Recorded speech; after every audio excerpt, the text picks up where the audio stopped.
Selamat siang para netizen dimanapun kita berada, salam inspirasi bagi kita semua. Ya, menarik juga ternyata PDIP akan panggil Effendi Simbolon ya soal beri sinyal dukungan kepada Pak Prabowo. Ada apa begitu kan?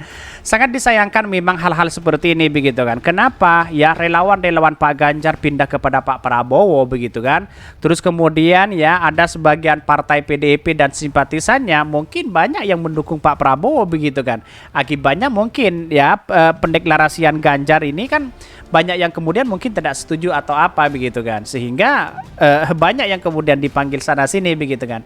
Ya inilah politik kita begitu kan, dinamis begitu kan, ada pro dan kontra. Saya yakin dan saya yakinnya PDIP itu tidak murni mendukung Pak Ganjar. Di satu sisi pasti ada yang mendukung yang lain, sama dengan partai-partai yang lain begitu kan. Saya kira seperti itu begitu kan.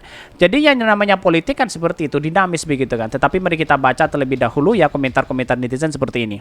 Ini komentar-komentar netizen begitu ya. PDIP akan panggil Effendi Simbolon ya soal beri sinyal dukung Prabowo ya. Bahkan PDIP mau panggil Effendi Simbolon. Enggak kebayang nih apa yang mau mereka periksa. Mungkin cuma mau ngajak main Among Us bareng. Tapi nggak tahu apa maksudnya begitu kan. Tapi masa kalau hanya dekat dengan Pak Prabowo mengatakan seperti itu kok mau dipanggil begitu kan? Demokrasi itu bukan otoriter ya, sukses untuk PDIP yang selalu mengedepankan kebebasan. Semua aspirasi sebaiknya ditampung. Demokrasi itu menghormati perbedaan. Jangan budayakan politik ya mas, maaf ya. Kedaulatan itu ada di tangan rakyat, bukan di tangan ketua umum partai. Di satu sisi seperti itu, kan banyak yang digugat hari ini begitu kan. Terlalu lama menjadi ketua umum dan sebagainya begitu. Salut buat Effendi Simbolon keberaniannya untuk beda pendapat dengan DPP PDIP begitu ya. Bahkan sah saja jika ini yang mendukung ya siapapun yang dianggap pantas. Tapi mestinya dia mundur dulu dari keanggotaan partainya yang telah mengusung nama lain ya untuk capres. Kan nggak mungkin begituan, dia nggak paham ya. Dia tidak tolol dan sebagainya. Jadi kalau masalah etika politik ya sebenarnya banyak sih sebenarnya, ada yang mendukung si A, si B dan si C begitu kan, tidak menjadi masalah, itu bagian dari demokrasi. Tapi berbicara etika itu salah begitu kan, karena dia masih menjadi kader PDIP begitu kan. Tetapi menurut kebebasan berdemokrasi ya sah-sah aja begitu kan. Nanti dimarahin nenek benteng loh, nggak mau pakai karcis ya, turunan ya dari gerbong PDIP sendiri. Kita lihat saja apakah nanti lolos atau tidak begitu ya. Capres ya menuai hasil. Ini banyak sekali kritikan-kritikan netizen begitu ya. Ada apa begitu? Mungkin ya pencapresan Pak Ganjar mungkin ada di satu sisi ada yang tidak suka dan ada yang suka. Mungkin sepertinya seperti itu begitu kan. Kalau dukung ARB pasti langsung dipecat ya. Demokratis ya, tapi main panggil-panggilan. Ya ini kan kerjanya si Hasto begitu kan. Kalau seperti ini dipanggil terus begitu kan. Padahal tidak menjadi masalah, tidak ada apa-apa begitu kan. Dulu ya ketika Pak Ganjar mengatakan saya siap menjadi presiden, lalu kemudian dipanggil situ begitu kan. Tidak punya etika, seolah-olah melangkahi dari Ibu Megawati begitu kan. Padahal tidak begitu kan. Ya, dan sekarang terbukti bahwa Pak Ganjar ya dicapreskan oleh PDIP begitu kan. Sangat disayangkan kalau dipanggil hal seperti itu begitu. Mending dukung Prabowo ya di PDIP juga ya, lalu mengabdi tapi ya tidak dapat jabatan.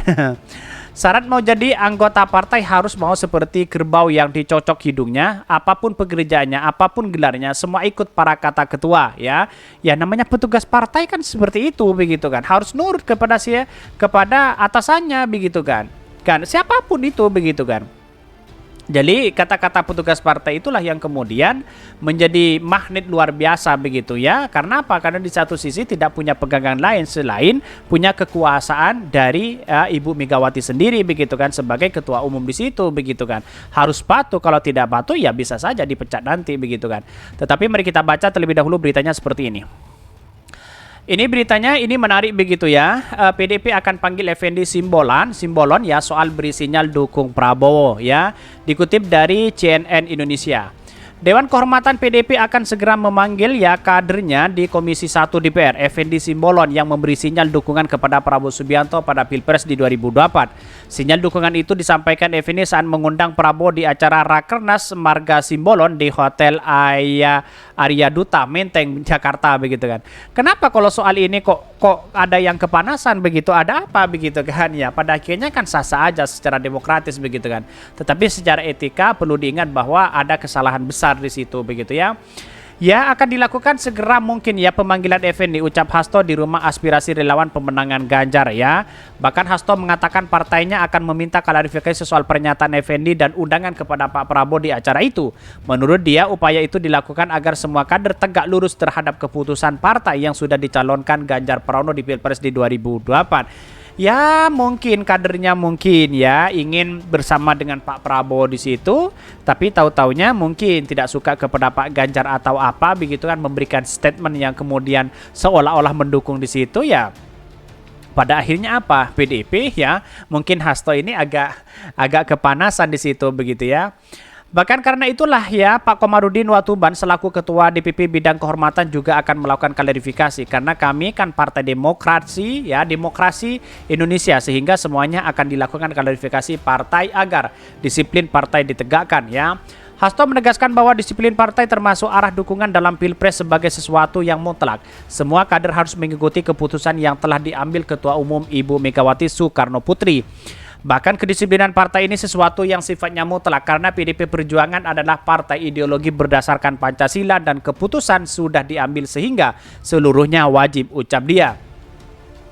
Bahkan sementara dalam pernyataannya Effendi sempat menyatakan keinginan agar Indonesia dinahkodai pemimpin yang handal ya. Dia menilai kriteria itu pada Prabowo Subianto. Menurut dia Indonesia memerlukan pengganti Presiden Joko Widodo atau Jokowi yang mampu berkompetisi di dunia internasional dan menjalin keharmonisan dari Aceh hingga Papua. Saya pribadi ya mengatakan bahwa ini ya, karena Pak Komarudin ya ini, saya pribadi mengatakan bahwa menurutnya ya secara jujur berharap Indonesia dinahkodai pemimpin yang punya keadaan ya secara jujur dan objektif. Saya melihat figur itu ada di Pak Prabowo, ujar Effendi usai mengantar Prabowo yang hadir dalam rakernas itu. Tetapi kan ngapain masih dalam kata-kata sebenarnya kok ada yang disalahkan begitu kan? Ya pada hakikatnya kan menurut saya pribadi ya sebenarnya dalam etika itu sebenarnya tidak bisa begitu kan ya. Karena ada keterikatan dengan PDIP itu sendiri, tapi perlu diingat semua orang kan punya kebebasan di situ begitu kan. Ya mungkin ya bisa saja dipecat atau apa begitu kan, atau diberikan sanksi atau apa begitu. Sangat disayangkan memang begitu ya. Karena pada hakikatnya kita tahu sendiri bahwa persoalan-persoalan politik kita begitu kan, yang sekarang menjadi lawan, besok menjadi kawan, yang sekarang menjadi kawan, besok menjadi lawan begitu kan. Jadi artinya apa? Artinya ada simbiosis di situ begitu. Kita di PDIP walaupun menjadi kader PDIP ya bisa saja loncat sana loncat sini begitu kan begitu banyak partai itu begitu. Ya mungkin sudah tahu bahwa Pak Prabowo itu kekuatan luar biasa begitu. Dan sangat disayangkan menurut saya pribadi PDIP itu satu begitu ya. Kenapa PDIP tidak bisa mengusung Trah Soekarno di situ ya? Puan Maharani bisa saja kalau dia berkolaborasi dengan wakilnya dengan Pak Prabowo di situ begitu ya. Ya mungkin ya punya kekuatan itu, mungkin nanti di tahun 2024 ya, tahun 2009 ya, 2029 bisa saja PDIP dan Puan itu bisa masuk ya, bisa mencalon presiden di situ begitu kan ya. Karena ya tahu sendirilah bagaimana persoalan-persoalan hari ini begitu. Kenapa kok Pak Ganjar di situ begitu ya? Padahal dari tubuh PDIP sendiri ya dulu itu ada pendukung Pak Ganjar, ada pendukung Puan Maharani di situ begitu. Bahkan membuat tim kolonel di situ begitu ya. Jadi saya rasa hal-hal seperti ini strateginya kan sudah ketebak begitu kan. Jangan sampai bahwa Pak Jokowi seperti ini cawi-cawi masalah ini mendukung ya tidak mendukung Pak Prabowo. Sangat kasihan sekali begitu, bisa saja kena prank di situ begitu kan. Tetapi inilah politik kita ya.